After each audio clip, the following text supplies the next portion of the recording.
الحمد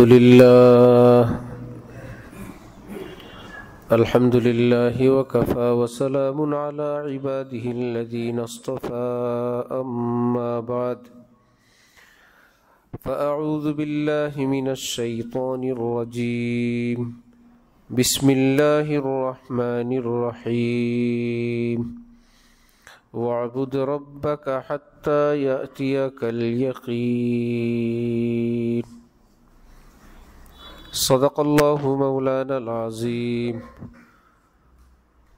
وقال رسول الله صلى الله تعالى عليه وسلم فيما يرويه عن ربه تبارك وتعالى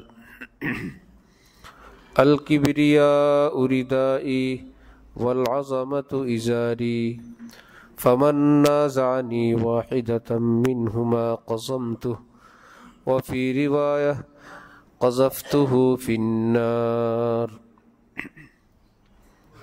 أو كما قال رسول الله صلى الله تعالى عليه وسلم মুআজ্জাজ হাজিরিন, আমি আল্লাহ পাক রব্বুল আলামিনের পবিত্র কালামের অংশ বিশেষ তেলাওয়াত করলাম এবং একখানা হাদিসে কুদসি পাঠ করলাম। আল্লাহ পাক আমাদের সকলকে কোরআনে পাক এবং হাদিসে পাকের পরিপূর্ণ নূর দান করেন। আমাদের সকলকে আল্লাহ পাক কামেল হেদায়েত দান করেন, গুনাহ মুক্ত জিন্দেগি দান করেন, খাঁটি তওবা করার তৌফিক দান করেন।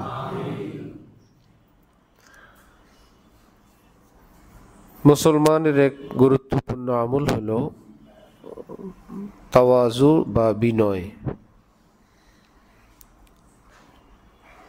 এর বিপরীত হলো তাকাব্বুর বা অহংকার। আল্লাহ পাক রব্বুল আলামিন হাদিসে কুদসিতে ইরশাদ করেন, বড়ত্ব এটা আমার চাদর, মর্যাদা এটা আমার ভূষণ, আমার পরনের কাপড়। এই দুইটার কোনো একটা নিয়ে যদি কেউ টানাটানি করে, টানা হেঁচড়া করে, অর্থাৎ কেউ যদি এটা অংশীদারিত্বের দাবি করে যে সেও আজমত মর্যাদাওয়ালা, সেও বড়ত্বওয়ালা, এরকম ঘোষণা যদি কেউ দেয়, তাহলে আমি আল্লাহ তার গর্দান ছিন্ন করে ফেলব, আমি তাকে জাহান্নামে নিক্ষেপ করব। এটা আমার ব্যক্তিগত ব্যাপার। বড় শুধু আমি আমাকে বলবো, আমি শুধু বড়। বাকি সবাই শুধু এটাই বলবে, আল্লাহ মহান, আল্লাহই বড়, আল্লাহু আকবার। আমরা সবাই বলি না আল্লাহু আকবার? এই শব্দটা ইসলামে অনেক। প্রতিদিন আজান হয় আল্লাহু আকবার, ইকামত হয় আল্লাহু আকবার, নামাজের শুরু, রুকু, সেজদায় সব, জানাজার 4টা তাকবীর কি? সুবহানাল্লাহ। যেন আমরা এটাই ডিউটি।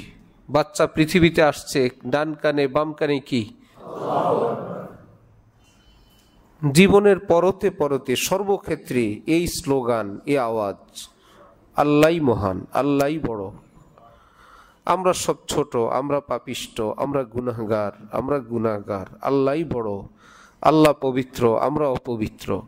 আল্লাহ বড়, আমরা ছোট। আল্লাহ সব পারেন, আমরা কিছুই পারি না। এটা একটা ইবাদত এবং মস্ত বড় ইবাদত, ফরজ ইবাদত। নিজেকে ছোট মনে করা নফল ইবাদত না ফরজ? কেফায়া না আইন? ফরজে আইন ইবাদত। ফরজে আইন ইবাদতের মর্যাদা হলো পৃথিবীর সকল নফল, ইশরাক, আওয়াবিন, তাসবিহ, তাহলিল, তাহাজ্জুদ, নফল হজ, নফল উমরা, নফল তেলাওয়াত, নফল দান, সব মানুষের, সব কিয়ামত পর্যন্ত এক পাল্লায় রাখলে একটা নফলের বরাবর হবে, ফরজের বরাবর হবে না। সবার সব নফল একটা ফরজের বরাবর হবে না। ফরজ তাহলে কত বড়? আমরা ব্যস্ত নফল নিয়ে, নফল করলে বড় মনে করি, অহরহ ফরজ তরক হয়। বর্তমান পৃথিবীর বিখ্যাত একজন আলেম শেখুল ইসলাম আল্লামা তাকি উসমানী সাহেব দামাত বারাকাতুহুম, উনি বলেন যে আমার কাছে আমাদের দারুল উলুম করাচি থেকে পড়ুয়া একজন আলেম, ওনার ভাষায় একজন ছাত্র চিঠি লিখছে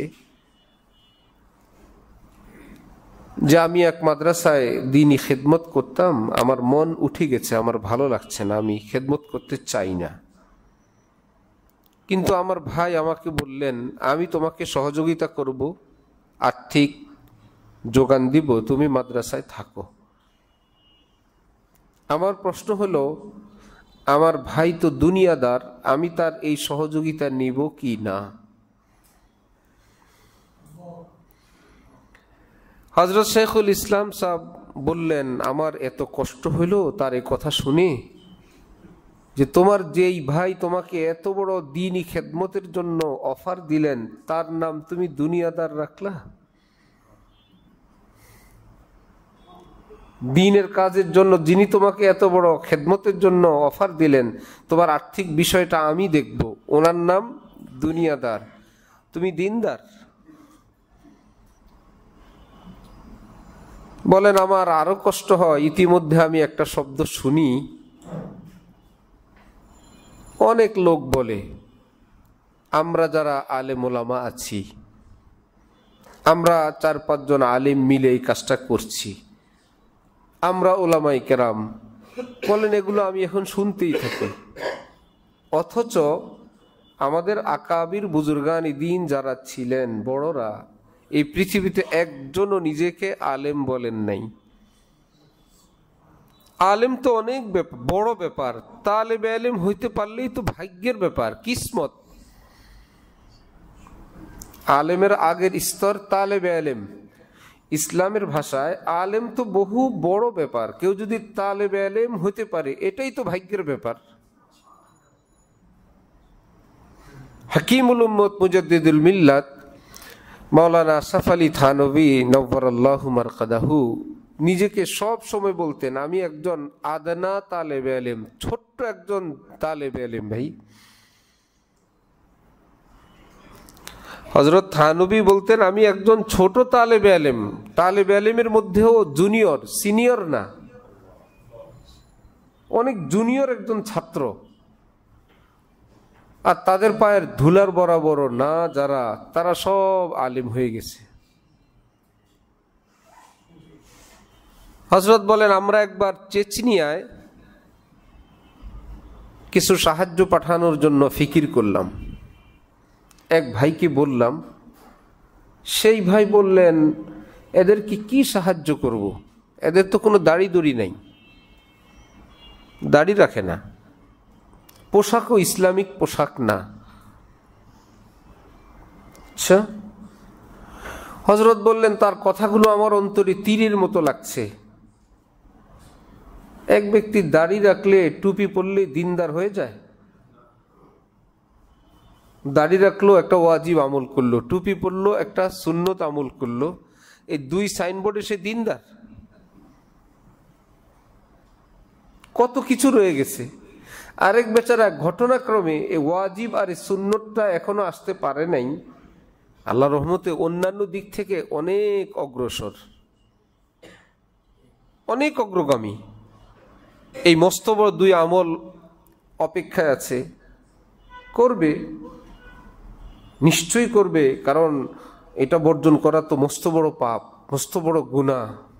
এটা বর্জন করলে তো দেখতে ঈমানওয়ালার মতো দেখা যায় না যে কোনো কারণেই। কিন্তু ইসলামের দৃষ্টিতে দাড়ি রাখা ফরজ না ওয়াজিব? ওয়াজিব। আমরা যেটা জানি, আগে জানতাম দাড়ি রাখা সুন্নত। এই সুন্নত অর্থ তরিকা। সব নবীরা দাড়ি রাখতেন নবীদের তরিকা, কিন্তু শরীয়তের আমলের সিরিয়াল অনুযায়ী এটা কি সুন্নত না ওয়াজিব?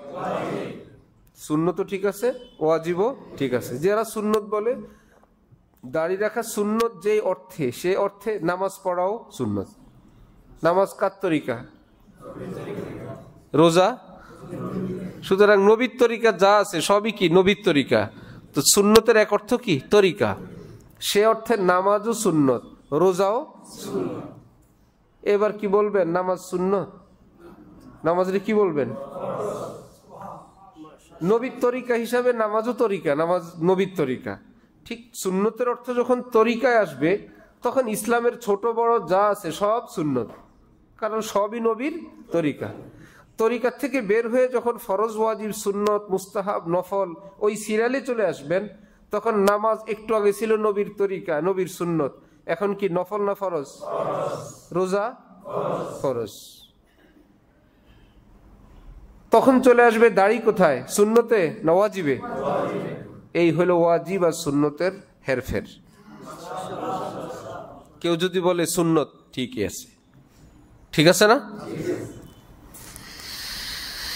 তিনি বললেন একটা ওয়াজিব একটা সুন্নত তার নাই। হইতে পারে তিনি 5 ওয়াক্তের নামাজি, পারে না? হইতে পারে তিনি 100 ভাগ হালাল খানেওয়ালা, হইতে পারে 100 ভাগ ওয়াদা পূরণকারী, হইতে পারে তার উপরে কারো কোনো একটা পয়সাও বাকি নেই, হইতে পারে তার বাবার মৃত্যুর পরে বোনদের সম্পদ পাই পাই হিসাব করে দিয়ে দিছে, হইতে পারে কি না? আরেক বেচারা দাঁড়িয়ে আছে, এই ক্ষেত্রে কমতি থাকতে পারে। তাহলে যোগ বিয়োগ দিলে একজনের একটা আছে, আরেকজনের অন্যটা আছে। একজনের মিটফোরে বাড়ি আছে, আরেকজনের মিরপুরে বাড়ি আছে। এই এলাকায় ভাড়া থাকে, কিন্তু জায়গা আছে আরেক জায়গায়, বাড়ি আছে আরেক জায়গায়। যোগ বিয়োগ দিয়ে পয়সা গড়ি কার বেশি একটা হিসাব নিকাশ বের করতে হবে না? সর্বক্ষেত্রে কি দাড়িওয়ালা পাস করবে না ফেলও করতে পারে? ফেলও করতে পারে। বাকি দাড়ি না রাখার কারণে ওনার নম্বর কি এই বিষয়ে বাড়বে না কম হবে? কম হবে। দাড়িবিহীন ব্যক্তি অন্যান্য নাম্বার পাওয়ার কারণে তিনি আগায় যাবেন, কিন্তু দাড়ি না রাখার কারণে কি 100 নম্বরে পাস করবে না কিছু কম হবে? নিশ্চয়ই কম হবে। এই নাম্বারটা তো পায় নাই, দাড়ির নাম্বারটা তো তিনি পাবেন না, সুতরাং কমতি।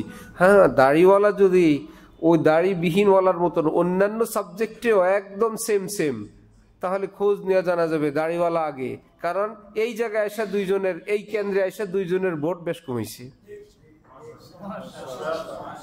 তখন পাশ করবে কে? দাড়িবিহীন না দাড়িওয়ালা? যে দাড়িবিহীনওয়ালার মতন নামাজ, রোজা, হক, হালালি সব পয়েন্টে আছে, বেশ কম বাকি আছে দাড়িতে আইসা। এই বেচারা দাড়িতেও পাস, আরেকজন দাড়িতে ফেল। তিনি বললেন, আমি যাকে বললাম চেচনিয়ার মুসলমানদেরকে সাহায্য করা দরকার, ওই ব্যক্তি বললেন এদের দাড়ি নাই, জামা পায়জামা ঠিক নাই। তিনি বলেন ভীষণ কষ্ট হলো, জালেম জানে না চেচনিয়ার মুসলমানরা সে রাশিয়ার দীর্ঘদিনের কত জুলুম অত্যাচারের মধ্যে এখনো যে তারা কালিমাটা বুকে জড়ায় রাখছেন, এখনো যে তারা ইসলামের উপরে আছে, তারা কত কোরবানি করে আল্লাহ পাক এই পর্যন্ত রাখছে, এই খবরই তার নাই। সে আছে পায়জামা পাঞ্জাবি নিয়ে। যারা ইমানের উপর আছে মনে করেই তাদেরকে অনেক বেশি খেদমত করা দরকার। কথাগুলো এই জন্য বললাম, আমরা যে যে আমল করি, এ আমলই কি আমাদের চূড়ান্ত নাজাত? এর বাইরে অনেক আমল আছে না? হইতে পারে অন্য ভাইয়েরা সে আমলে আমাদের থেকে অগ্রগামী। এলমে একজন মৌলানা সাহেব আগে, আরেকজন আমলে আগে, একজন বয়ানে আগে, আরেকজন বয়ান শুনে আমলে আগে। নাজাত পাবে কে? বয়ানওয়ালা না আমলওয়ালা? সোজা বেহেশতে। এক বুজুর্গ হজে যাচ্ছেন, ওনাকে যারা বিদায় দিলেন, চোখের পানি দিয়ে বিদায় দিচ্ছিলেন, তিনি বলেন, আমার কলিজায় হঠাৎ এমন কামড় দিল যে আল্লাহ পাক ভালো জানেন আমার হজ আল্লাহ পাকের কাছে বেশি পছন্দ হয়, না জানি তাদের চোখের পানি আরো পছন্দ হয়। হজ করেও আল্লাহকে এত খুশি করতে পারে নাই, হজে যেতে না পারার কারণে চোখের পানি দিয়ে আল্লাহকে যত খুশি করলো। সব কথার মূল কথা বিনয়, তাওয়াজু। এটা মুসলমানের একটা মস্ত বড় সম্পদ। এক হাদিসে আছে, লা ইয়াদখুলুল জান্নাতা মান কানা ফি কলবিহি মিসকালু হাববাতিন মিন খারদালিন মিন কিবির। এক জাররা পরিমাণ কিবির, অহংকার যদি কারো ভিতর থাকে, সে কোনোদিন কোনো অবস্থাতেই জান্নাতে প্রবেশ করতে পারবে না। ঈমান টানে জান্নাতে, কিবির টানে জাহান্নামে। এই জন্যই তো আল্লাহ পাক ঈমানওয়ালাদের জন্য জাহান্নামের ব্যবস্থা রাখছেন, রিফাইন করার জন্য, ফ্রেশ করার জন্য। যে ভাই তোমার তো ঈমানের ইস্পা কি কিবিরের স্পট আছে, দাগি লোক জান্নাতে যেতে পারবে না, অহংকারের স্পট নিয়ে তো তুমি যেতে পারবে না, একটু ধোলাই খেয়ে আসো, ফ্রেশ করবে। ওখানে ধুপি আছে, ডান্ডা দিয়া লোক আছে, যেটাকে যেভাবে সাফ করা দরকার। হযরত থানবী নওয়ারাল্লাহু মারকাদাহু বলেন, কাফেরকেও জাহান্নাম দিবেন, ঈমানওয়ালাদেরকেও আল্লাহ পাক জাহান্নামে ফেলবেন, কিন্তু দুই গ্রুপকে দুই টার্গেটে। কাফেরকে ফেলবেন বরায়ে তাযীব, শাস্তি দেওয়ার জন্য। ঈমানদারকে জাহান্নামে ফেলবেন বরায়ে তাহযীব, জান্নাতের উপযুক্ত বানানোর জন্য। সুবহানাল্লাহ। ঈমানদারের ঠিকানা কোথায়? জান্নাত। কিন্তু এমন পাপ করছে যেই পাপের কারণে জাহান্নামে যাওয়া লাগবে বা জান্নাতে যেতে পারতেছে না, এই দাগ নিয়ে জান্নাতে ঢুকতে পারবেন না। কি বড় মুশকিল! একটু ঘুরে আসেন, যত বছর লাগে। দাগ মুক্ত করার জন্য, পাপ মুক্ত করার জন্য এত কঠিন প্রসেস পরকালে। সে একই পদ্ধতি, একই প্রসেস যে জাহান্নামে গিয়ে জ্বলে পুড়ে কয়লা হয়ে কঠিন শাস্তি ভোগ করে জান্নাতের উপযুক্ত হইল, দাগ মুক্ত হইল, সে একই লক্ষ্য দুনিয়াতে হাসিল করা যায় অল্প একটু চোখের পানি দিয়ে।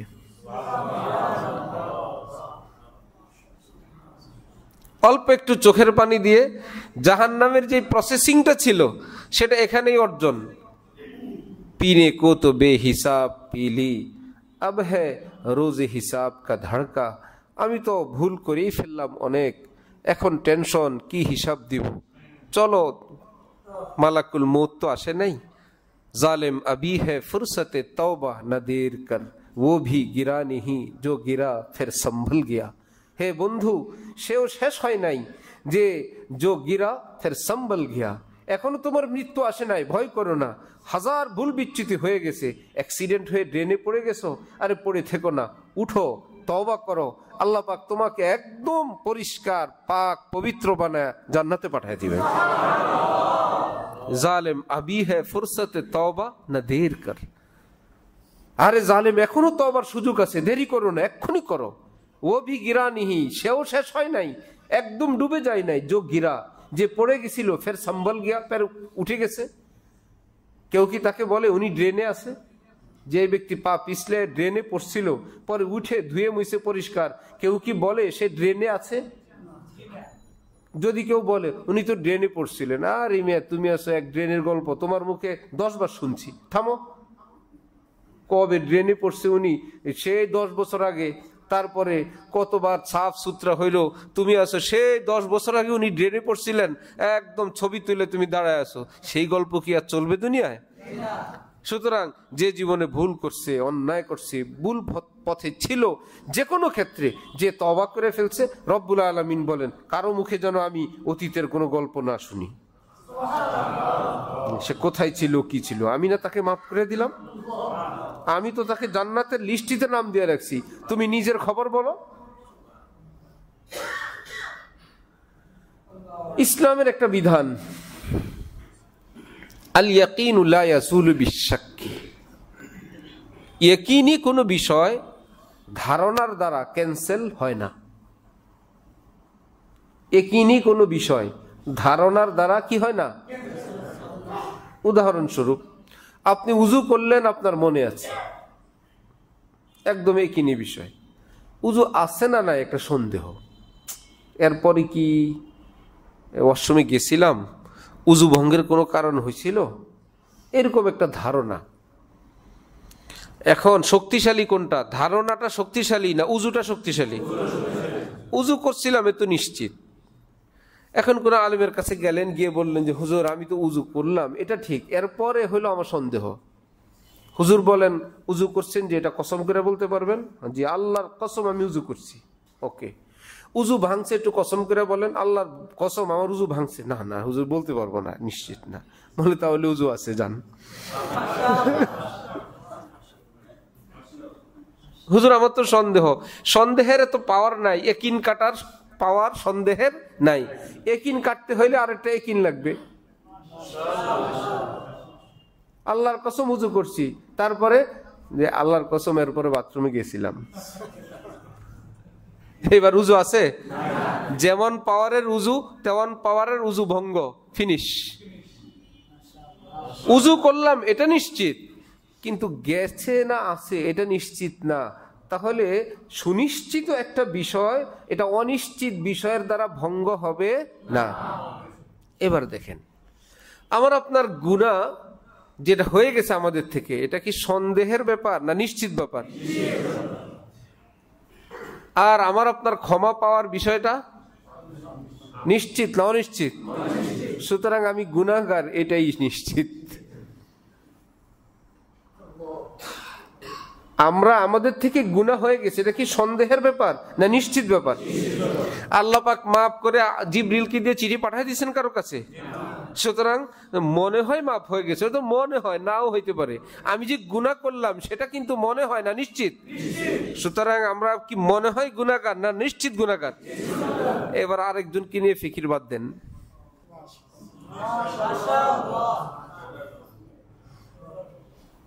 আরেকজনকে নিয়ে ফিকির বাদ দেন, নিজের চরকায় তেল দেন। নাম্বার 2, আরেকজনকেও তো আমি দেখছি গুনাহ করতে, আমি সাক্ষী। এখন কি হবে? বুজুর্গানে দিন বলেন, আল্লাহ মাফ করে নাই তাকে, এই ব্যাপারে তো আপনি নিশ্চিত। আপনি গুনাহ দেখছিলেন, আল্লাহ পাক তাকে মাফ করেন নাই, একদম নিশ্চিত। হইতে পারে মাফ করেও দিছেন, সুতরাং আপনি আছেন গুনার লিস্টিতে, হয়তোবা সে মাপ পেয়ে বসে আছে, তওবা করে বসে আছে। আল্লাহ, এগুলো হইল সব বিনয়ের তরিকা, যে কোন ভাবে নিজেকে ছোট বানায় রাখবেন। যে আমি গুনাহ করলাম এটা তো নিশ্চিত ব্যাপার, সুতরাং আমার মুক্তি তো আমি টের পাবো না মৃত্যুর আগে, নাজাতের আগে, হিসাবের আগে। এর আগ পর্যন্ত আমি মাথা উঠেই কিভাবে? ये है मेरा एजाज कि मैं कुछ भी नहीं हूं, कुछ होना मेरा जिल्लत व खारी का सबब है। যে মুমিনের বৈশিষ্ট্য আমি কিছু, এটাই তার অপমান, এটাই তার অসম্মান। আমি কিছু না, এটাই তার সম্মান। ये है मेरा एजाज कि मैं कुछ भी नहीं हूं, আমি কিচ্ছু না, এটাই আমার সম্মান, এটাই আমার মর্যাদা। যারা এই হাকিকত বুঝে গেছেন যে ভাই আমি বড় হইতে গেলে আল্লাহ অসন্তুষ্ট হন, আমি বড় পদের দাবি করলে আল্লাহ অসন্তুষ্ট হন, আমি ছোট হইলে আল্লাহ খুশি হন, ভাই আমার বড় হওয়ার দরকার নেই, আমার ছোট বানাও, আল্লাহকে আমাকে খুশি করতে দাও। আল্লাহকে খুশি করাই আমার রাজত্ব, আল্লাহর খুশি আমার রাজত্ব। আল্লাহকে অসন্তুষ্ট করে কোনো মসনদ, কোনো চেয়ার কুরসিতে বসা, এটা আমার রাজত্ব না, এটা আমার অসম্মান, আমার ধ্বংস। বড় বড় আলেমদেরকে সরকার কত চাপ দিছে। হাকিমুল উম্মত হযরত থানভী এই নবাব বাড়িতে আসবেন, নবাব সলিমুল্লাহ সাহেব দাওয়াত দিলেন, ওনার ভাইকে পাঠাইছেন, হযরত থানভী রওনাও হইছেন। রাস্তায় আসলে ওনার ভাই বলতেছেন, হযরত নবাব সলিমুল্লাহর দাওয়াতে যাচ্ছেন, ভাগ্য খুলে গেছে আপনার। কি ব্যাপার? বলল নবাব সাহেবের যেই হাদিয়া তোহফা, এরকম আলেমদেরকে নবাব যদি বিশেষ দাওয়াত দিয়ে নেন, প্রচুর পরিমাণ হাদিয়া তোহফা দেয়, তাহলে তো ইনশাল্লাহ এক হাদিয়া আপনার বহুদিন চলবে এবং অনেক কপাল খুলে গেছে আপনার। হযরত থানবী বললেন যে কাজ তো হয়েছে। সামনের স্টেশনে নেমে সোজা উল্টা দিকে রওনা। বেচারা তো পায় না, আসছে ভাইয়ের কাছে বকা ঝোকা খাইছে। পরে নবাব সলিমুল্লাহ সাহেব নিজের ভাইকে শাসাইলেন, হযরত থানবীর কাছে বললেন, হযরত বেকুবের কারণে আমার সব ধ্বংস, আমাকে মাফ করে দেন, আপনি আসেন। হযরত বললেন, আগের মতন আর আশা হবে না, এবার আসবো এক শর্তে, হাদিয়ার কোনো লেনদেন হবে না, রেডি? সুবহানাল্লাহ। জি হযরত, যেই শর্ত দিবেন আপনি, আমি আসব। দ্বিতীয় শর্ত হলো আমার মজলিসগুলো সকল মুসলমানের জন্য উন্মুক্ত থাকবে, হবে? হযরত যা বলেন সব হবে। তৃতীয় শর্ত হলো প্রতিদিন আপনি আমার সঙ্গে একটু পার্সোনাল একান্ত প্রাইভেসিতে বসবেন, আমরা দুইজন থাকবো, তৃতীয় কেউ থাকবে না। পারবেন? সব পারবো হযরত। হযরত থানবী বলছেন, এবার ঠিক আছে, আসতেছি। এই বাংলাদেশের আহসান মঞ্জিল আসছেন, নবাব সলিমুল্লাহ সাহেবের দাওয়াত, হাতে খড়ি, বাচ্চাদের প্রথম সবক প্রদানের অনুষ্ঠান, নবাব ফ্যামিলি সবাই। আগের রেওয়াজ, একটা রুমাল বিছানো হয়, সব আত্মীয় স্বজনরা ওই রুমালে প্রচুর টাকা ফেলে। এই উপলক্ষে একই নিয়ম হলো, সব মুসলমানরা আসলো, হাতে খড়ির সব দর্শ হইল, টাকা ফেললো, টাকার রুমালটা চতুর্দিক থেকে উঠে সবার সামনে হযরত থানবীকে হাদিয়া দিয়ে দিলেন। শর্ত রইল না ভঙ্গ হইল? কিন্তু হযরত থানবী নিয়েও নিলেন। আরেক 3 নম্বর কাজ কি? দুইজন প্রাইভেসিতে বসবে। আসেন এবার। আসলে হযরত থানবী বলে, নওয়াব সাহেব কথা ছিল আপনি হাদিয়া দিবেন না, দিলেন, আবার বাজারে দিলেন। হাদিয়া গোপনে দেওয়া সুন্নত, প্রকাশ্যে না গোপনে? তো গোপনে পাবেন কেমনে? খামের মধ্যে করে দেন, তাই তো গোপন হয়ে গেল। যাকে দিবেন তিনি যদি মনে করেন যে তা কাউকে বা আশপাশের কাউকে জানায় দিবেন, কোনো অসুবিধা নাই, তিনি দিতে পারেন। এরকম গনে গনে গনে গনে কচকচ একজন হাদিয়া, সুন্নতের খেলাফ। দিলেন তো একদম প্রকাশ্যে হাদিয়া দিলেন, বাকি আমি গ্রহণ করলাম, তো নাজায়েজ ছিল না, সেই কষ্টটা, অসম্মানটা আমি বরদাস্ত করে নিলাম। যেহেতু আপনি একটা মুসলিম স্টেটের প্রধান, আপনি যদি আপনার অধীনস্থ কর্মচারীদের নিকট অসম্মানিত হন, আমি চলে যাওয়ার পর এই অঞ্চল পরিচালনায় বিঘ্নিত ঘটবে। সবাই বলবে ও আমাদের সঙ্গে পারে, হুজুরের সঙ্গে তো পারলো না, ওই দিন তো ধরা খেলো, খোটা দিবে, আপনাকে অসম্মানের দৃষ্টিতে দেখবে। একজন মুসলিম রাষ্ট্রপ্রধানকে জনগণের কাছে এভাবে অসম্মানিত করা ঠিক না। বাকি রইল আপনি আপনার হাদিয়াটা মেহেরবানি করে নিয়ে যান। নওয়াব সলিমুল্লাহ মাথা ঝুঁকাইলেন যে হযরত, যে আলেমি দ্বীন কাকে বলে আমরা শুনছি সারা জীবন, সলিমুল্লাহর দুনিয়া, সলিমুল্লাহকে ফেরত দিলেন চিরদিনের জন্য, সলিমুল্লাহকে আপনি দ্বীন শিখিয়ে গেলেন। দ্বীন ইসলাম কি জিনিস সেটা সলিমুল্লাহর সামনে আজকে আপনি পেশ করলেন। আমার ভাই, এই জন্য না আমরা আলেম দেখছি, আমরা ওই রকম আলেম দেখছি যারা বলে আমরা ওলামায়ে কেরাম। হযরত থানবী বলেন, আমি একজন ভালো ছাত্র না ছোট ছাত্র? ছাত্র হওয়ারও যোগ্য আমি না, আমি একজন তুচ্ছ, একজন নগণ্য ছাত্র। আর এখন আমরা হয়ে গেছি আলেম। আমরা যারা দিনদার আছি, কেমনি দিনদার? পায়জামা, পাঞ্জাবি, টুপি, দাড়ি, কয়টা হইল? 4টা দিয়ে দিনদার হয়ে গেছে। পায়জামা, পাঞ্জাবি, টুপি, দাড়ি।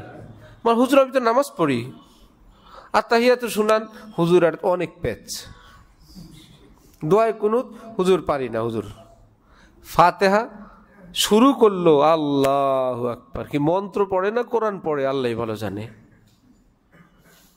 এই হলো ফাতিহা। পরের সূরা হুজুর আমি আর কিছু পারি না, পরে শুধু সুবহানাল্লাহ চালাই। অথবা কুল হু আল্লাহ ইন্না আতাইনা যা আছে সেগুলো জায়েজ পর্যায়ের না, নাজায়েজ পর্যায়ের। কোরআনে পাকের কিছু ভুল আছে যেই ভুলের কারণে নামাজ ফাসেদ হয়ে যায়।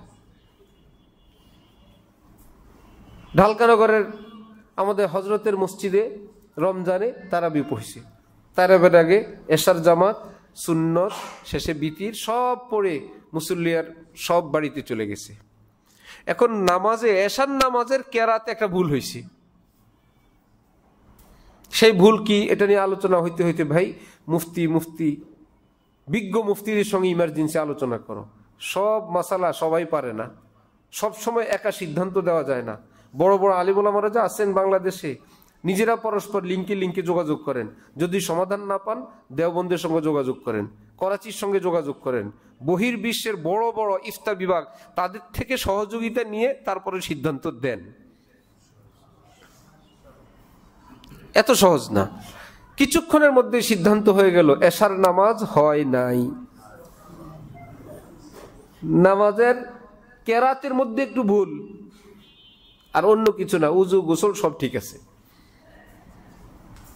একটু কেরাতে ভুল, এশার নামাজ হয় নাই। এশা না হইলে সুন্নত হয় নাই, কারণ সুন্নত কি আগে পড়তে হয় না পরে? আগের এশা যখন বাদ, পরে সুন্নত কি বাদ। তারাবি আগে না এশা আগে? এশা যেহেতু ক্যান্সেল, পরের 20 রাকাত তারাবিও কি ক্যান্সেল।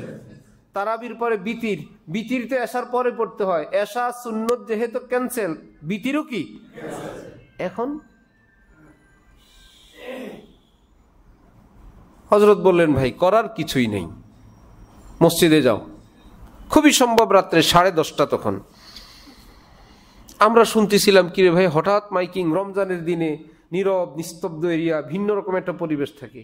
ছাপরা মসজিদ থেকে এলান হচ্ছে যারা এই মসজিদে এশার নামাজ পড়ছেন ভাইরা, এই নামাজের এক বিশেষ ভুলের কারণে আমাদের আজকের এশার নামাজ হয় নাই এবং কোনো নামাজই আমাদের হয় নাই।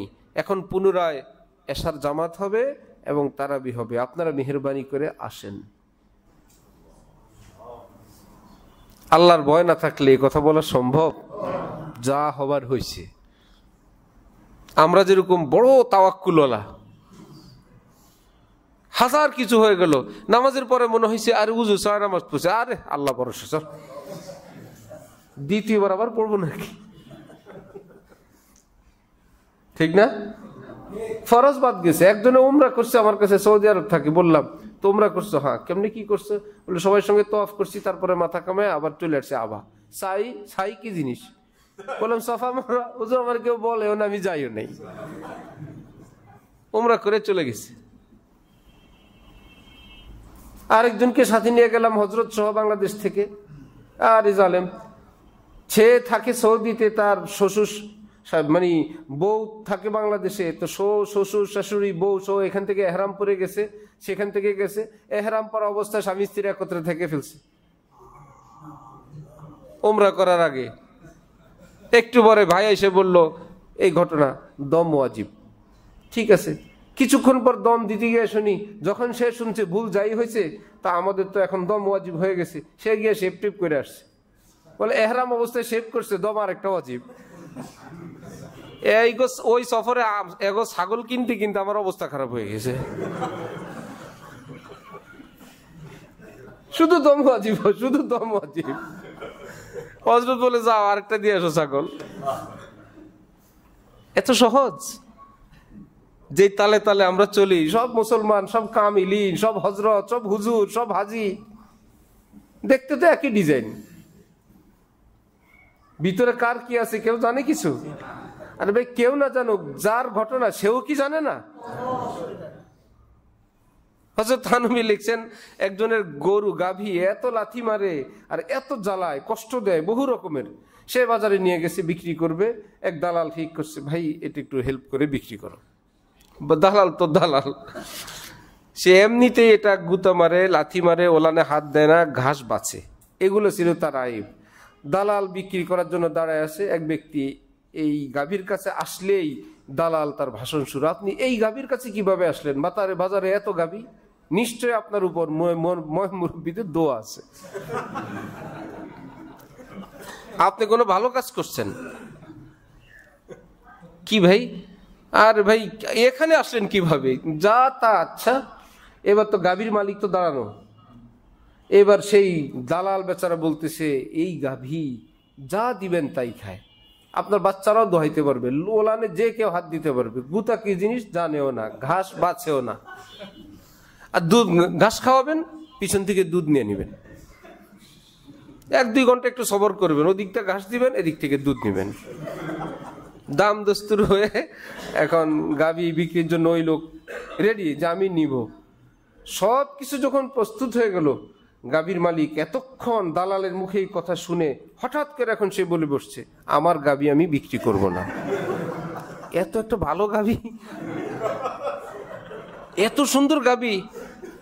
হযরত বলেন আরে বেকুব, এগুলো তো দালালের ভাষণ, তোমারটা কেমন তো তুমি তো জানো, তোমার গাভী কেমন তুমি জানো না, দালালের ভাষণে এখন বলে না না না আমার গাভী আমি বিক্রি করব না।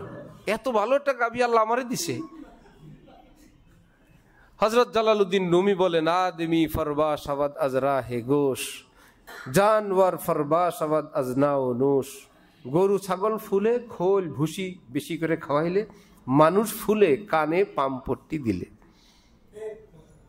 একটু যদি দেওয়া যায়, হাজী সাহেব কি যে নূর আপনার চেহারায়, কি যে বয়ান, হুজুর কি বয়ানটা করলেন হযরত। বাস এই বেচারার যে ভিতরে কি কি আইব ছিল, লাথি দেওয়ার, ঘাস বাছার, ওলানে হাত না দেওয়ার, যা যা ছিল, ওই বেচারার কথা শুনে হযরত হযরত হয়ে গেছে, হাজি হাজি হয়ে গেছে, সবাই সব হয়ে গেছে। এই দালালের মুখের ভাষণের মতো হলো না? আমি তো জানি আমার কি ত্রুটিটা, আমি তো ইয়াকিনি আমার ভুলের ব্যাপারটা, শতভাগ ইয়াকিন ভাবে আমি জানি আমি ভুলের মধ্যে আছি, আমার এখানে কমতি আছে, এখানে ত্রুটি আছে। এই অনুভূতি বাস্তবে বলার জন্য না, সাইনবোর্ডের জন্য না, ঢোল পিটানোর জন্য না, এটা অন্তরে রাখা আমি একজন গুনাহগার, আমি একজন পাপিষ্ট মানুষ, আল্লাহ সাত্তারি করে আমাকে সমাজে ইজ্জতের সঙ্গে রাখছেন। সাত্তারি অর্থ দোষ ঢেকে ঢেকে, গোপন করে করে, আল্লাহ সব কিছুর উপর পর্দা দিয়ে দিয়ে আল্লাহ আমাকে ইজ্জতের সঙ্গে রাখছেন। এটা আমার গুণ না, আমার আল্লাহর গুণ। আল্লাহ, মানুষ যখন আমার দিকে তাকায় আল্লাহ পাকের সাত্তারির পর্দা দেখে, আমাকে দেখে না।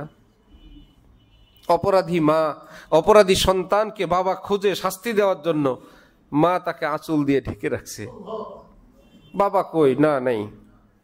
এটা কি বাচ্চার গুণে বেঁচে গেল না মায়ের গুণে? বলে মা একটু গোপন রেখে দিছে, আড়াল দিয়ে। রব্বুল আলামিন বলেন আযাব গজব তোদেরকে খুঁজতে থাকে, আমার সাত্তারি ডিপার্টমেন্ট পর্দা দিয়ে ঢেকে রাখে। না নাই, এখানে নাই, নাই কেউ নাই, খুঁজেই পায় না, নাহলে আযাব গজব ধমধম করে খুঁজতে, পাইলেই শাস্তি। না নাই নাই কেউ নাই, হয়তো তওবা করে ভালো হয়ে যাবে আমার বান্দা। আমি যদি বলি না তাহলে আমি ভালো, দেখো না, না দুনিয়ার নাজ নেয়ামত কারো ভালো হবার দলিল না। কাফের মুশরিকরা বলতো আমরা ভালো না হইলে এত নাজ নেয়ামত আসে। নবীজি বললেন না তোমাদের শাস্তি হবে। আবার বলতো কোথায় তোমার ওয়াদা, আমরা এতদিন তোমাকে মানি না, শাস্তির কথা বললা, শাস্তিও তো আসে না। রব্বুল আলামিন বলেন আমার সব কিছু লেখা আছে, এদের কথায় আমি শাস্তি দিব, কবে কোন তারিখে দিব সব রেডি আছে, একটু অপেক্ষা করতে বলেন, সময় মতো না এসে যাবে, সময়ের আগে আসবে না। বাকি রইল আমি একটু ঢিল দেই। শাস্তি দেওয়ার আগে আল্লাহ পাকের নিয়ম হলো কি দেন, শেষে দেখে সে বেপরোয়া নেতা হয়ে যায়, লিডার হয়ে যায়, একে ধমক দেয়, এর গলা টিপে ধরে, একে একদম চুপ করে বসায় দেয়, ন্যায় অন্যায় নাই, হিতাহিত জ্ঞান হারায় ফেলে। কোরআন শরীফে আল্লাহ পাক বলেন ইস্তাদরিজুহুম মিন হাইসু লা ইয়ালামুন, আমি একটু ঢিল দেই, সে তখন বেটা হয়ে যায়। এটা লক্ষণ হলো অতি শীঘ্রই সে আমার কঠিন কোন আযাবের মধ্যে গ্রেফতার হবে, এই জন্য তার এই অবস্থা। তাহলে ধন দৌলত পেয়ে যাওয়া এর মধ্যে একটা ভয়ের ব্যাপার আছে না, নাকি আল্লাহ আবার ঢিল দিছেন? বড় কামিয়াব হয়ে যাওয়া নাকি আবার ঢিল দিছেন? হযরত মাওলানা ইলিয়াস সাহেব রহমতুল্লাহি আলাইহি অসুস্থ মুমূর্ষ, কথা বলতে পারেন না, দেখা সাক্ষাৎ নিষেধ।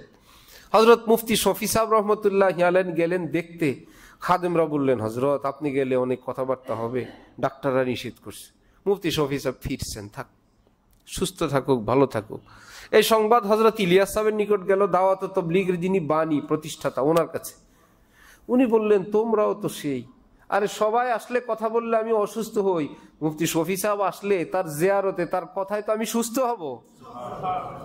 ডাক্তাররা তো আমার সুস্থ বানাইতে চায়, কে কাছে আসলে সুস্থ হবো বোঝা লাগবে না? বাবার কাছে মেয়ে গেলে অসুস্থ হয় না সুস্থ হয়? হাজার আইন কানুন টেকনোলজি থরি, মেয়ে যদি গিয়ে বলে বাবা আমি আয়েশা, মরা বাবা একটু চোখ খুলতে চায় যে এটা আমার আয়েশা, একটা নজর জীবনে শেষবার দেখি, বাবা আমি ফাতেমা। হজরত মুফতি শফি সাহেবকে আবার ডেকে নেওয়া হইল যে হজরত আপনাকে যেতে বলছেন। হজরত মৌলানা ইলিয়াস সাহেব রহমতুল্লাহ আলাই বললেন যে হুজুর আমার জন্য দোয়া করবেন, কোরআন শরীফে যে আল্লাহ পাক বলছেন আমি আযাব দেওয়ার আগে কাউকে ঢিল দিই, যা করে সেটাই কামিয়াব, সেটাই শাস্তি। তাহলে আমি দাওয়াত তাবলীগের এই কাজ শুরু করলাম, এটা যে সারা দেশে ছড়ায় যাচ্ছে, যেদিকে যাই কামিয়াব, সফল, কেল্লা ফাতা, তাহলে কি আল্লাহ আমাকে ঢিল দিলেন কিনা? আল্লাহ আমাকে শাস্তি দেওয়ার আগে এটা কি সেই ঢিল কিনা? মুফতি শফি সাহেব রহমতুল্লাহ আলাই তো ফকিহ ছিলেন, তিনি বলেন না হজরত, কোরআন শরীফে আল্লাহ পাক বলছেন যাকে আমি ঢিল দেই ইয়াস্তাদরিজুহুম মিন হাইসু লা ইয়ালামুন, যাকে ঢিল দেই সে জানে না। আপনি যেহেতু জেনে গেছেন তখন বোঝা গেল এটা সেই ঢিল না। সুবহানাল্লাহ। যাকে ঢিল দিয়ে আযাব দিব ওই বেচারাকে হাজার জন বুঝাইলো সে বুঝে না, কিন্তু যার মনে এই ভয় আসে নাকি আমি ঢিলের মধ্যে আছি, নাকি আমারে শাস্তি দিবে, এটা আলামত হলো এটা ইস্তেদরাজ, ওই ঢিল না যেই ঢিল দেওয়ার পরে আযাব দিব, কারণ সে তো টের পেয়ে গেছে। আর আল্লাহ কোরআন শরীফে বলছেন যাকে ওই পদ্ধতিতে আমি ধরবো সে টের পাবে না, গ্রেফতারের দিন টের পাবে। হায় হায় কি হইলো না হইলো, হায় হায় এত জলদি আমার দেশ ত্যাগ করতে হবে, খাবার দাবার সব ফেলে যেতে হবে, আমি তো টেরও পাই নাই, আন্দাজও করি নাই, কি হইলো, রান্না করা খাবারটাও খাওয়া গেল না। ওটা ছিল ইস্তেদরাজ, ও সে ঢিল। এরপরেই যে ধরবেন এটা কেউ জানতো না, যারটা সে কি জানতো, এটা কেবল ইস্তেদরাজ, ঢিল দেওয়া, সাকসেস, যা বলি অর্ডারে অর্ডারে চলে সব। সুতরাং আমি আপনি একজনের জন্য আমরা ভাববো তারে ঢিল দিয়ে আল্লাহ ধরছেন, আমার আপনার জায়গায়, আমার আপনার ঘরে, আমার আপনার অফিসে, আমার আপনার ওয়ার্ডে, আমার আপনার নেতৃত্বে আমিও ইস্তিদরাজে আছি কিনা, যে নাকি আল্লাহ আমার ঢিল দিছেন, ব্যবসায় উন্নত, টাকা পয়সা আসতেছে, যা বলি সেই, বাচ্চাদেরকে অর্ডার দেই, নাকি আমার ছোট্ট ফেরাউন হয়ে বসে আছি আবার ভয় কাঁপতে থাকা, নাকি আবার ইস্তিদরাজ, নাকি আবার ঢিল পড়লো, নাকি আবার শাস্তি। এটা হইলে তাহলে বেঁচে যাবেন। এক। দ্বিতীয় আমল হইল ইস্তেগফার, আস্তাগফিরুল্লাহ, আস্তাগফির। কোরআন শরীফে রব্বুল আলামিন বলেন হাজার ভুল বিচ্যুতি করুক, কেউ যদি ইস্তেগফার শুরু করে, এই ইস্তেগফার অবস্থায় আমি কাউকে আযাব দেই না। সে তো সারেন্ডার শুরু করছে, পারবো না ইনশাআল্লাহ। তাহলে আজকের বয়ানের খোলাসা, নিজেকে বড় মনে করব না ছোট? মনে হয় ছোট না নিশ্চিত ছোট? মনে হয় পাপী না নিশ্চিত পাপী? এইটা হইলে হবে।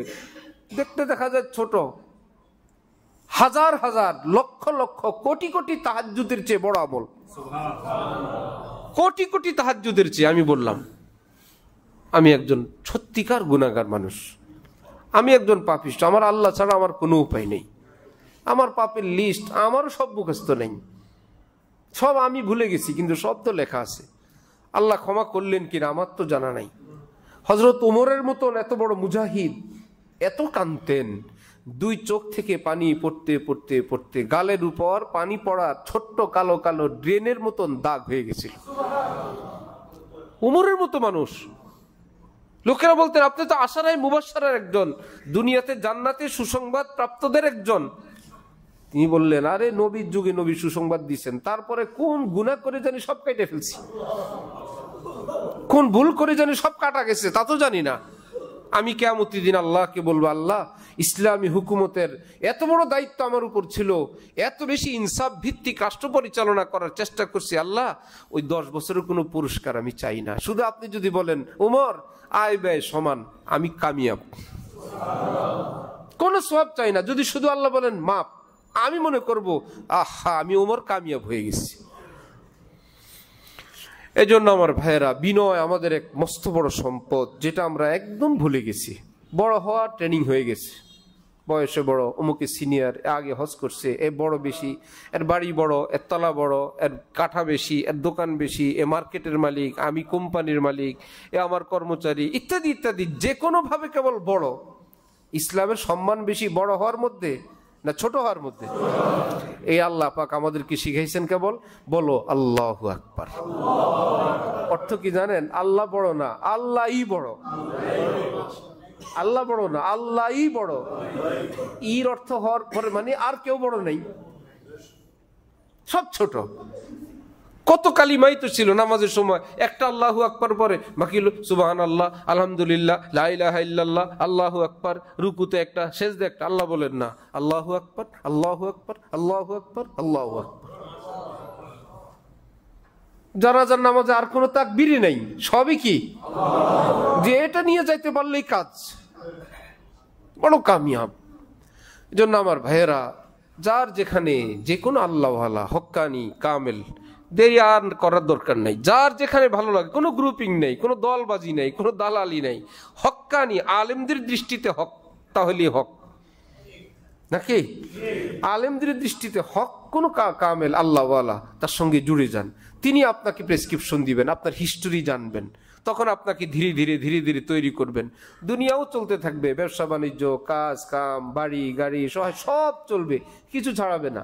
হযরত থানবী বলেন, আগেকার আল্লাহওয়ালা বুজুর্গানি দিন এবং কোরআন হাদিসে বর্ণিত আমলের খোলাসা হইল আল্লাহওয়ালারা মানুষকে হারাম ছাড়াবেন। কি ছাড়াবেন? এখন যারা আল্লাহওয়ালারা হারাম ছাড়াবেন, এদের দরবারে দরবারে তাদের ছেলে পেলে নাতি পুতি দরবারে গদিনিসীন হইতে হইতে বেচারারা পীর মুরিদি তাসাউফ ভুলে এখন মোটামুটি মানুষকে আরাম ছাড়ায়। কি ছাড়ায়? ভাই জান্নাতে যেতে হইলে দুনিয়া ছাড়ো, ভাই আল্লাহকে পাইতে হইলে এত খাওনের মজা ছাড়ো, এত এসিগিরি করলে জান্নাতে যাইতে পারবে না। এই বড় লোক, সেই বেচারা আল্লাহকে পাওয়ার জন্য এই বাড়িও ছাড়ে, বিল্ডিংও বিক্রি করে, এখন এসির থেকে বাইর হয়ে গরমে, ইত্যাদি ইত্যাদি। খোঁজ নিয়ে জানা গেছে অনেক গুনার মধ্যে এখনো রয়ে গেছে। আরাম সব ছাড়লো, হারাম ছাড়লো না, সে কি আল্লাহর ওলি হইতে পারবে? আরেক বেচারা হারাম ছেড়ে দিছে, আরাম ছাড়ে নাই,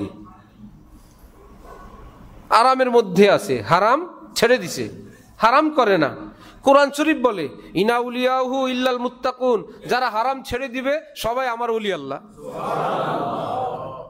তাহলে ইসলাম কি শিখায়? আরাম ছাড়ো না হারাম ছাড়ো? হযরত ওয়ালামা শেখ আরিফ বিল্লাহ হযরত মাওলানা শাহ আব্দুল মতিন সাহেব দামাত বারাকাতুহুম, আল্লাহ হযরতের হায়াতে অনেক বরকত দেন। এরকম আলেম ভাই দেশে দুনিয়ায় খুব বছর বছর যুগ যুগ শতাব্দী কি শতাব্দীতে এক দুইজন আসেন, বহু পরে পরে আসেন, পৃথিবীর যে কোনো কোনা একজন আসেন, আবার আরেক কর্নার দিয়ে আরেকজন আসেন। এত বড় আলেম। হযরত বলেন যে ভাই এই যুগের মানুষ কমজোর, দুর্বল এবং পরিবেশগতভাবে যে সেই আগেকার বুজুর্গানি দিন যে বলতেন ভাই এটা ছাড়ো সেটা ছাড়ো, এরা পারবে না। যে বেচারা এসি মসজিদে গিয়ে 2 রাকাত নামাজ পড়ে, ঘরে এসি, এখন এই বেচারা যদি এসি না থাকে সে কোন রকম ফরজ পড়ে বলবো জায়গা। তাহলে এসি থাকাটা এটা ইবাদতের জন্য কি প্রতিবন্ধক হইল না সহায়ক হইল? সহায়ক হইল। সুতরাং আরামের সঙ্গে রাখো। এরা আগের যুগের মতন রোদে পোড়া মানুষ না। ভাই একজনে বললো এক সময় ফ্যান ছিল না, একজন আরেকজনকে আমরা ছোটবেলায় বাতাস দিতাম, কিন্তু শেষবার একটা যার অরি লস, ঠিক না? একজন একজনের পাশাপাশি বাতাস দেওয়া হইতো না গ্রামে, ভাই বোন মিলে, যে তুমি 20 বার তুমি 20 বার। তো শেষবার একটা যে, এরপরে তো অপরজন অপছন্দ ঘুমিয়ে গেছে। শেষবার একটু পাখা ঘুরানো ছিল বা যা যেটা ছিল, সে তো অপেক্ষা ছিল কষ্ট মষ্ট করে সে 20 বার 50 বার দিছে, এরপরে তো সে আরাম পাবে, একটু হাত পা ছেড়ে ঘুমাবে, কিন্তু যারে বাতাস দিছিল সে ঘুমায় গেছে। আমরাও তো এরকম এই কিস্তিতে দিছিলাম, এক কিস্তি 2 কিস্তি। তো ভাই সেই যুগের কথা বলে এই যুগে কি বাচ্চাদেরকে বোঝানো যাবে? ভাই ফ্যান আছে, কারেন্ট গেছে, কিসের আইপিএস? এখন আর সেই যুগ না। আবার কিসের এসি? এখন আর সেই যুগ না। এখন যুগ জামানা পরিবেশটা এমন, কারেন্টও দরকার, কারেন্ট গেলে আইপিএসও দরকার, সামর্থ্য থাকলে এসিও দরকার। তাহলে বাচ্চাদেরকে এগুলো ছাড়ানোর ওয়াজ করার দরকার আছে? এগুলো ছাড়ো না, আল্লাহকে পাওয়ার জন্য একটাও ছাড়ার দরকার নেই। হ্যাঁ, সাবধানতা সতর্কতার সঙ্গে হারাম করা যাবে না। তা আরাম ছাড়ো না হারাম ছাড়ো। তারপরে তাহলে কি হবে? আল্লাহ বাড়ি দিছেন আলহামদুলিল্লাহ, গাড়ি দিছেন আলহামদুলিল্লাহ, পোশাক আশাক দিছেন আলহামদুলিল্লাহ, ধন দৌলত দিছেন আলহামদুলিল্লাহ, কিন্তু গুনাহ নেই। আল্লাহ আমাদের সকলকে যার যেখানে ভালো লাগে হক্কানি করে আল্লাহ ওয়ালার সঙ্গে জোড়ার এবং নিজের চিকিৎসা করানোর। বোঝা গেল এই দাড়ি টুপি পায়জামা পাঞ্জাবি দিয়ে দিনদার হওয়া যায়? মেডিসিন আরো বহুত বাকি আছে, আরো অনেক সাবজেক্টের পরীক্ষা আছে, সে সব সাবজেক্ট মিলে আমাদের পাস ফেল। আর আমরা যে গুনাহগার পাপিষ্ট এটা সুনিশ্চিত, ক্ষমার বিষয়টা অনিশ্চিত। সুতরাং নিজেরা গুনাহগার। আল্লাহ আমাদের সবাইকে এই উপলব্ধি নিয়ে আল্লাহর কাছে বেশি বেশি কান্নাকাটি করার তৌফিক দান করেন। ওয়া আখিরু দাওয়ানা আলহামদুলিল্লাহি রাব্বিল আলামিন। বিসমিল্লাহ।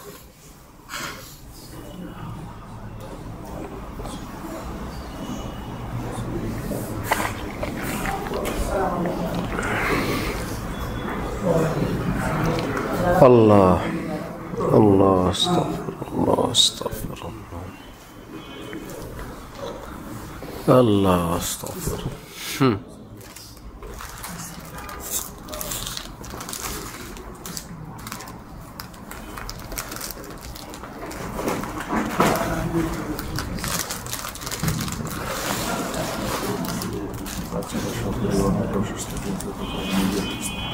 আল্লাহ সুস্থ করেন।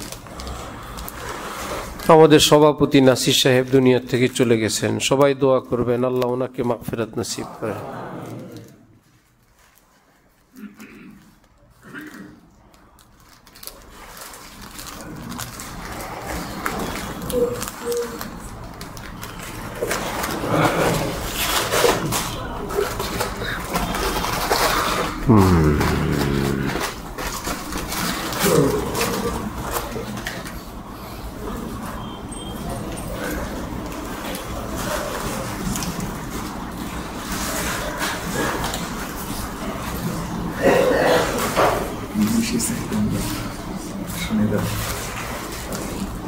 ঠিক আছে, আগামী মাসের প্রোগ্রামের তারিখ 20 সেপ্টেম্বর শনিবার ইনশাআল্লাহ। বাকি একটু খোঁজ খবর রাখবেন না, মজলিসের তারিখ ঠিক আছে কিনা। এই জন্য বলছি যে আমাদের হজরতওয়ালা একটু দেশের বাইরে যাবেন, আমারও যাওয়ার সম্ভাবনা আছে, কিন্তু তারিখ এখনো হয় নাই। সেটা আগে হয়ে আবার আগে ফেরতও আসতে পারি। হজরতের তারিখ তো আর আমাদের কথায় কিছু চেঞ্জ হবে না, না। কোনো পীর ভাইরা বলেন যে ভাই এক জায়গায় বসছিলাম, খাইতে বসছি, হাত ধুইছি, প্লেটে তরকারি মরকারি মাখাইছি, হজরত বললেন কোথায়? বলবো যে হজরত এক জায়গায় খাইতে বসছি, ওই সাহস নাই, বলছে আসতেছি, এমনি রাখি দূর।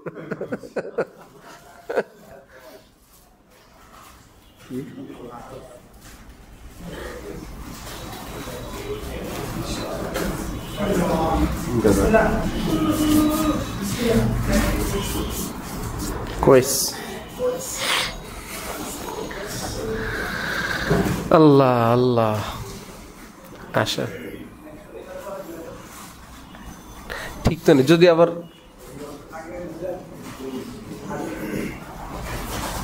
জাযাক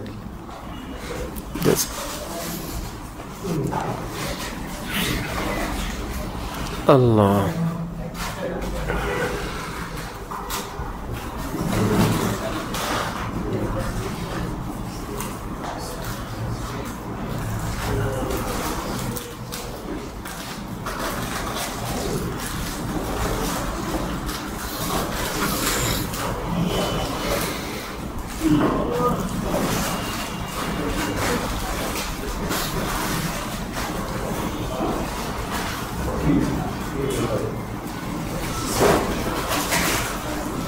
বাবা কই?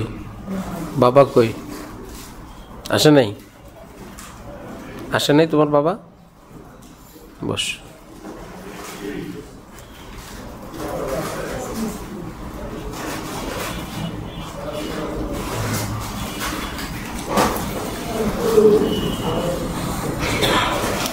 আল্লাহ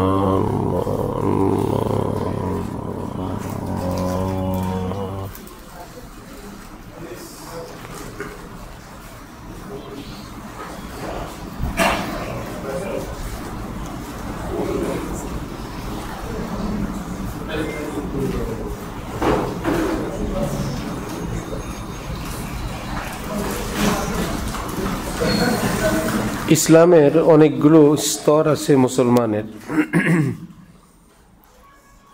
এক স্তর হলো অনেক উঁচুর আলেমে দ্বীন, আর একটা স্তর হলো তালেবে এলেম। এটা আলেমের চেয়ে বড় না ছোট?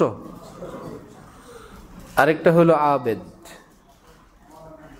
সেটা আলেমের চেয়ে বড় না ছোট? ছোট। আরেকটা হলো সেটাও না, মুসলমান, এটা হলো সবচাইতে ছোট।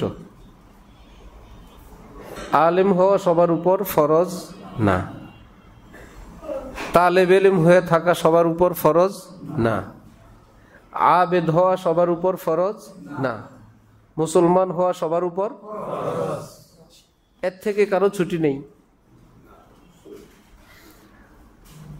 খোঁজ নিয়ে জানা গেছে কেউ এলমের লাইনে, কেউ আমলের লাইনে, কেউ ইবাদতের লাইনে, বিভিন্ন লাইনে, ওয়াজের লাইনে, তাফসিরের লাইনে, খেদমত মেহনতের লাইনে, নির্দিষ্ট কোনো জগতে অনেক অগ্রসর। এরকম কোনো ডাক্তার কি পাবেন যে উনি এই বিশেষজ্ঞ সেই বিশেষজ্ঞ কিন্তু MBBS পাস করেনি? হবে? আগে তাকে কি পাস করতে হবে? একজন বলল আমি সায়েন্সে পড়ি, আর্টসে পড়ি, কমার্সে পড়ি, 8 পাস করে নেই, হবে? 8 পাসের পরে হইলো খবর। কে কোন বিশেষজ্ঞ হবেন এগুলো MBBS পাস করার পরের খবর। এমন একজন পাওয়া গেছে যিনি অনেক বড় স্পেশালিস্ট ইত্যাদি নাম দাগায়, খোঁজ নিয়ে জানা গেছে MBBS পাস করে নাই। সরকার টের পাইলে থাকা খাওয়া ফ্রির ব্যবস্থা করবে না? থাকা খাওয়া করবে? সরকার ধরে নিয়ে গেলে যে এখানে অনেকেই থাকতে টাকা লাগে, খাওয়া দেয় যে পয়সা নেয়, তো তার থাকা খাওয়া ফ্রির ব্যবস্থা করবে না? যে বলবে আপনি কষ্ট করে খাওয়া লাগবে না, আপনার থাকা এবং খাওয়ার ব্যবস্থা আমরা করতেছি, চলেন।